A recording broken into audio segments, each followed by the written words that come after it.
ये कार्यक्रम सत्य घटनाओं से प्रेरित है। जिनके साथ ये घटनाएं घटी उसकी वास्तविकता उन्हीं तक सीमित है। भूत प्रेतों और असामान्य विषयों के होने पर चैनल कोई दावा नहीं करता और न ही प्रोत्साहन करता है। नंदिनी और रॉबिन बहुत दिनों के बाद एक छुट्टी पर निकलने की तैयारी में थे। सारी पैकिंग हो चुकी थी, फ्लाइट भी ठीक ठाक थी। रात को लैंडिंग के बाद होटल पहुंचने में तकरीबन 1 घंटा लगा। सुबह जल्दी उठे और नहा धोकर तैयार होकर दोनों सीधे बीच पर गए। कुछ देर घूमे तो पता चला कि पास ही जेटी से बोट लेकर एक वर्जिन आइलैंड पर जा सकते हैं। एकदम ही खाली आइलैंड के बारे में सोच के ही नंदिनी की खुशी का ठिकाना नहीं रहा। रॉबिन की वो पीछे ही पड़ गई वहां जाने के लिए। रॉबिन भी जाना चाह ही रहा था तो बोट रेंट पर लेने के लिए बोटमैन के पास गए तो बोटमैन ने पैसे थोड़े ज्यादा मांगे। रॉबिन भी मोल भाव करने में लग गया तो बोटमैन ने बड़ी डरावनी सी एक सर्द आवाज में पूछा, क्या साहब, जान ज्यादा प्यारी है कि पैसा? रॉबिन ने भी कच्ची गोलियां तो खेली नहीं थी, सेल्स का बंदा था। अड़ गया अपनी बात पर और सवाल का 2 टूक जवाब दिया, पैसा। बोटमैन भी मान ही गया और बोट रेंट पर लेकर दोनों निकल पड़े आइलैंड की ओर। आइलैंड पर पहुंचकर वहां की खूबसूरती देखकर दोनों बिल्कुल पागल से हो गए। शहर की भाग दौड़, भीड़ भाड़, एक मसरूफ सी जिंदगी से इतनी दूर आकर जैसे सुकून की गोद में थे नंदिनी और रॉबिन। दोनों ही आइलैंड की छोटी छोटी पहाड़ियों को देखते तो कभी उछलती कूदती मदमस्त लहरों को देखकर मुस्कुराते नहीं थकते। बोट वाले को 2 घंटे रुकने के पैसे भी दिए थे। रॉबिन ने नंदिनी का हाथ पकड़ा और उसे लेकर हरे भरे पेड़ों से ढकी एक छोटी सी चट्टानी पहाड़ी पर चढ़ने लगा और पेड़ों के झुरमुट में घुसते ही एक आवाज सुनाई दी जिसने रॉबिन और नंदिनी का दिल तुरंत ही दहला दिया। तुरंत दौड़कर पेड़ों के बीच से बाहर आकर समंदर किनारे की उस चमकती सुनहरी रेत पर खड़े खड़े दोनों ने देखा कि वो बोटमैन बोट लेकर वापस जा रहा था, उन्हें अकेला उस सुनसान आइलैंड पर छोड़कर। बार बार पलटकर देखता और मुस्कुराता जैसे मोल भाव करने की सजा दे रहा था रॉबिन को। दोनों को कुछ समझ नहीं आ रहा था कि ऐसी हालत में क्या करें। नंदिनी का अब रोना नहीं रुक रहा था और रॉबिन सिर्फ नंदिनी को ही लेकर परेशान नहीं था, बल्कि ये सोच सोच के आधा हुआ जा रहा था कि इस खाली आइलैंड पे सिर्फ यही दोनों अकेले थे। कब तक जिंदा रह पाएंगे क्या पता, और कब तक कोई शिप या बोट आएगी उन्हें बचाने। किसी तरह जो भी हुआ उसे दिल ही दिल मानकर रात का अंधेरा घिरा तो रॉबिन ने लकड़ियां इकट्ठा करके अपने लाइटर से आग जलाई, इधर उधर से कुछ फल उठाए और एक आध किसी तरह कपड़ों में फंसाई मछलियां उसी आग में भूनकर खाते खाते दोनों यही सोचते हुए सुबह के इंतजार में सो गए कि सुबह कोई न कोई जरूर आएगा या फिर वही बोटमैन आएगा, ज्यादा पैसों के लालच में। नींद में ही रॉबिन को अचानक अपने एक हाथ में ऐसा दर्द हुआ कि नींद से चीखता हुआ उठा।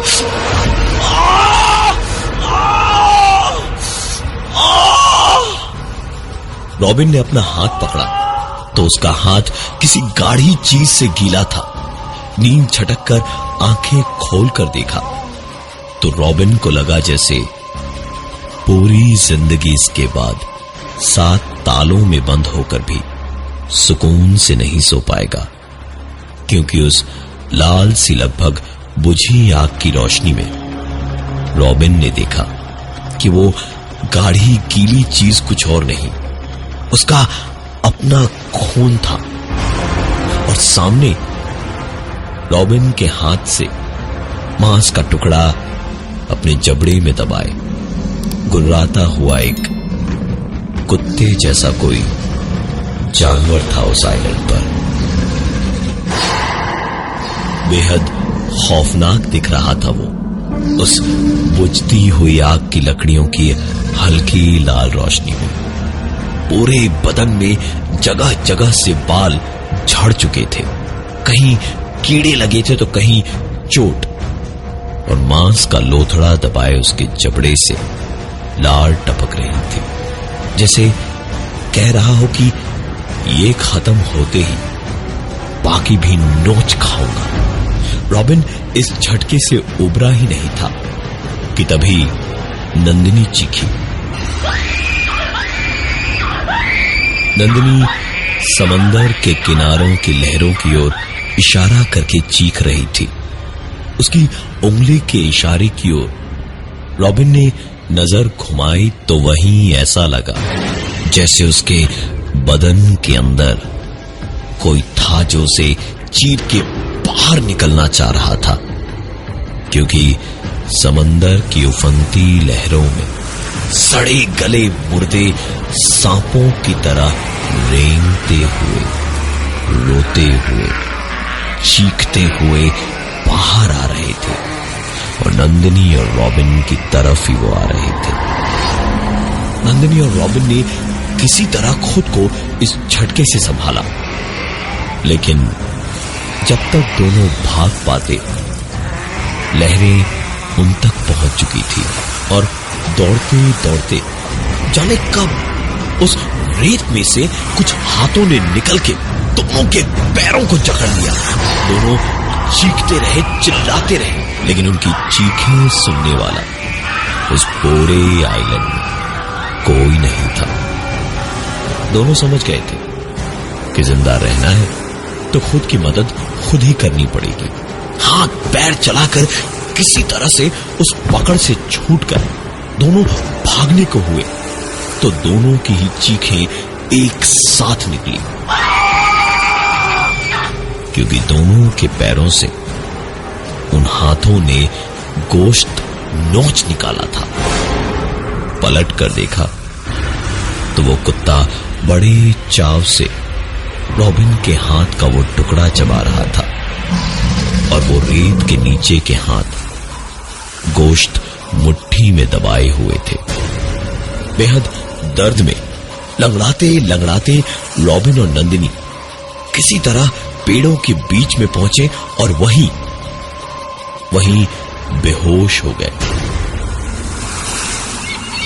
सुबह नींद खुली समंदर की लहरों की आवाज से, और चोटों में बेहद दर्द से आंख खोलकर देखा तो कुछ समंदर के पंछी उनकी चोटों को नोच खसोट रहे थे। रॉबिन ने पास पड़ी एक लकड़ी उठाकर उन पंछियों को भगाया,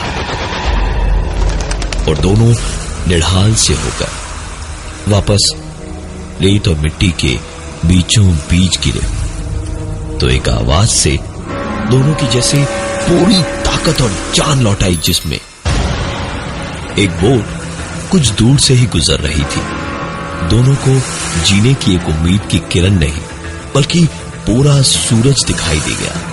पता नहीं अधमरे से हो चुके रॉबिन और नंदिनी में इतनी जान कहां से आ गई कि दोनों ने दौड़ लगा दी उस बोट की ओर, और जख्मों की परवाह किए बगैर सीधे समंदर के उस नमक भरे पानी में कूद गए। जख्मों में बेहद जलन हो रही थी, लेकिन अगर जीना था तो ये तो करना ही था। दोनों तैरते तैरते छिछले पानी से अब गहरी समंदर में आ गए थे। पूरे बदन में थकान और जख्मों का दर्द था, जख्मों में बेइंतहा दर्द था, और अब बोट भी जा चुकी थी। कोई रास्ता नहीं बचा था वापस जिंदगी मिलने का, और ठीक तभी दोनों को जैसे समंदर का पानी निकलने लगा। वो दोनों धीरे धीरे पानी के अंदर खींचने लगे।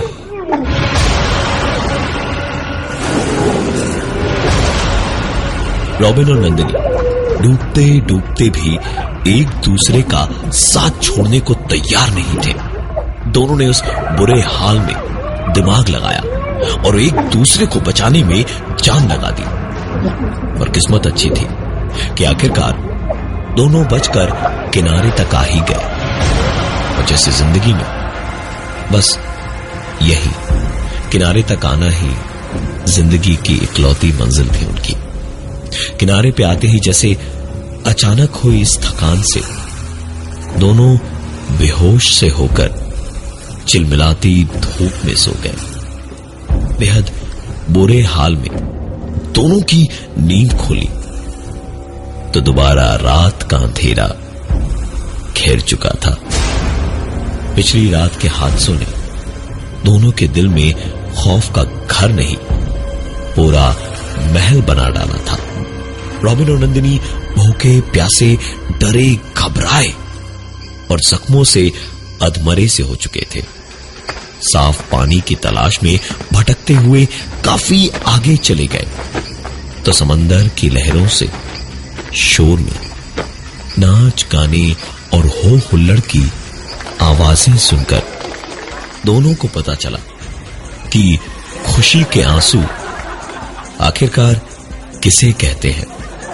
दोनों आंखों में आंसू और दिल और बदन पर गहरे जख्म लिए रोते रोते म्यूजिक की आवाज की ओर दौड़ने लगे और दूर से ही वो नजारा देखकर खुशी से उछल पड़े। कुछ ही दूरी पर एक बीच पार्टी हो रही थी। लड़के लड़कियां मदहोश होकर नाचे जा रहे थे। रॉबिन और नंदिनी ने सपने भी देखने शुरू कर दिए कि अभी इनकी मदद से वो हॉस्पिटल पहुंच जाएंगे और अपना इलाज करवाएंगे। रॉबिन और नंदिनी को 2 दिन के मौत के मुजरे के बाद अब जिंदगी का नाच दिखाई दे रहा था। रॉबिन पार्टी तक पहुंचा तो कोने में खड़े एक आदमी से हांफता हुआ बोला, प्लीज हमारी मदद कीजिए। हम 2 दिन से यहां फंसे हुए हैं, बचा लीजिए हमें, पानी मिलेगा थोड़ा। रॉबिन ने अपनी पूरी बात कह डाली इसी उम्मीद पे कि वो आदमी पलटेगा और कुछ नहीं तो हाथ में एक पानी का ग्लास तो देगा। लेकिन वो आदमी जैसे बहरा था, उसने जैसे कुछ सुना ही नहीं। अपनी ही दुनिया अपनी ही पार्टी में मशगूल था वो। रॉबिन इतना जख्मी ना होता तो शायद उससे लड़ लेता, लेकिन अभी जिंदा रहना सबसे बड़ी बात थी। उसने जवाब नहीं दिया तो क्या, किसी में तो इंसानियत होगी। इतने अमीरों में किसी के पास तो दिल होगा ही। रॉबिन एक के बाद एक सबके पास गिड़गिड़ाता रहा। नंदिनी एक कोने में रोती रही, लेकिन किसी ने उनकी नहीं सुनी। और तब कहीं जाकर रॉबिन चीखा, अरे तुम लोग इंसान हो या हैवान? कोई तो मेरी बात सुन लो, मर रहे हैं हम, कोई तो पानी पिला दो हमें, मर रहे हैं हम, मर रहे हैं। इतनी देर तक जो शोर था, पार्टी की आवाज थी, नाच गाना था, वो सब कुछ अचानक कहीं नहीं था। अब कुछ सुनाई नहीं दे रहा था सिवाय लहरों और समंदर की हवा से सरसराती पत्तियों की आवाज के साथ घुली मिली नंदिनी की सिसकियों की आवाज के। रॉबिन ने नजर दौड़ाई, चारों ओर देखा तो टूटी फूटी सी लकड़ियों के ढांचे के बीच सिर्फ पैरों के निशान बने हैं, और पैर भी इंसान की हड्डियों के, जिन पर गोश्त नहीं था। और जब गोश्त ही नहीं तो फिर रॉबिन और नंदिनी वहां ऐसे खड़े थे मानो जैसे अचानक किसी मेले से रेगिस्तान तक एक पल में पहुंच गए हो। रॉबिन इधर उधर देख ही रहा था जब उसे एक आवाज सुनाई दी। ध्यान से देखा तो लकड़ी के खंभे के पीछे से झांकता हुआ, पहले तो वैसा ही अधमरा मरियल सा, सिर्फ एक कुत्ता दिखाई दिया, लेकिन फिर एक के बाद एक कई कुत्ते दिखाई देने लगे। रॉबिन ने नंदिनी का हाथ पकड़ा और उसे लेकर वहां से अपनी बची खुची जान लगाकर भागा। भागते भागते दोनों बार बार पीछे मुड़कर देख रहे थे और हर गुजरते पल के साथ वो खून के प्यासे कुत्ते पास आते जा रहे थे। लेकिन अचानक ही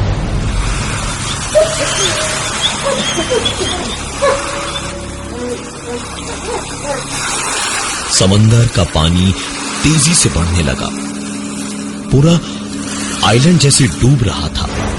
पानी में रॉबिन और नंदिनी की आंखों के सामने वो सारे कुत्ते डूबते चले गए और पानी की सतह पर दोनों को कई सारे हाथ और रह रह के डूबने से बचाने की गुहार लगाने वाले लोग दिखाई देने लगे। हर हाथ, हर डूबता इंसान देख के ही समझ आ रहा था कि ये जिंदा तो नहीं है। रॉबिन और नंदिनी ने सामने एक पहाड़ी देखी। दोनों दौड़े और जख्मी हालत में भी उस पहाड़ी पर चढ़ने लगे। गिरते पड़ते हाँपते हाँपते दोनों एक साथ किसी चीज पर कदम रख के लड़खड़ाए और फिसलकर पहाड़ी से नीचे तक आ चुके समंदर के पानी की ओर गिरने लगे। किसी तरह एक पेड़ की डाली पकड़ के खुद को संभाला दोनों ने। नजर वापस ऊपर दौड़ाई तो खून जैसे बर्फ के छोटे छोटे टुकड़ों में बदल चुका था उनका, क्योंकि जिस चीज पर उनका पैर पड़ के वो फिसले वो हड्डियां थी और पहाड़ी के बिल्कुल ऊपर तक सिर्फ हड्डियां ही हड्डियां फैली थी। समंदर से डूबने से बचने का और कोई रास्ता नहीं था उनके पास। पहाड़ी के ऊपर उन्हें जाना ही था।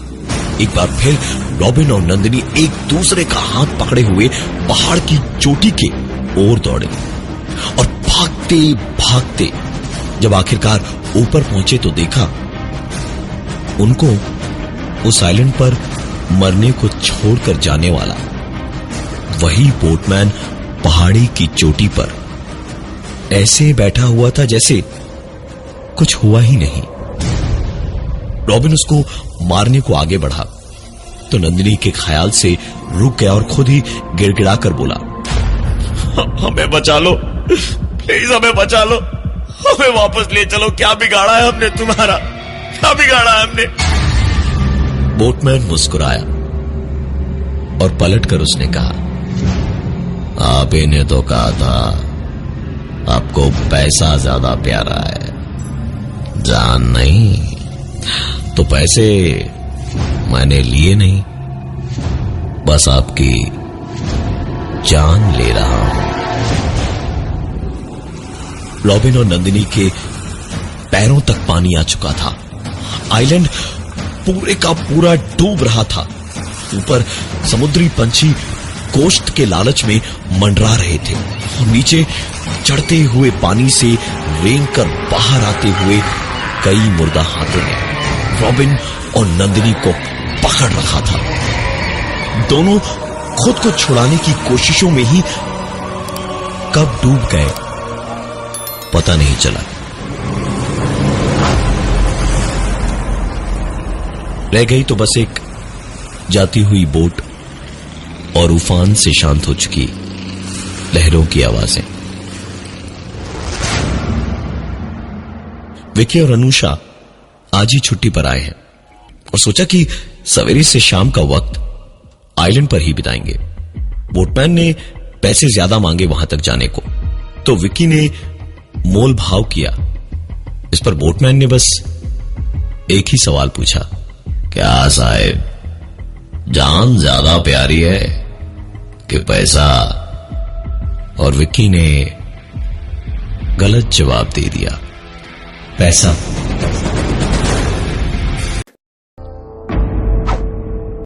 और ये थी आज की एक कहानी ऐसी भी।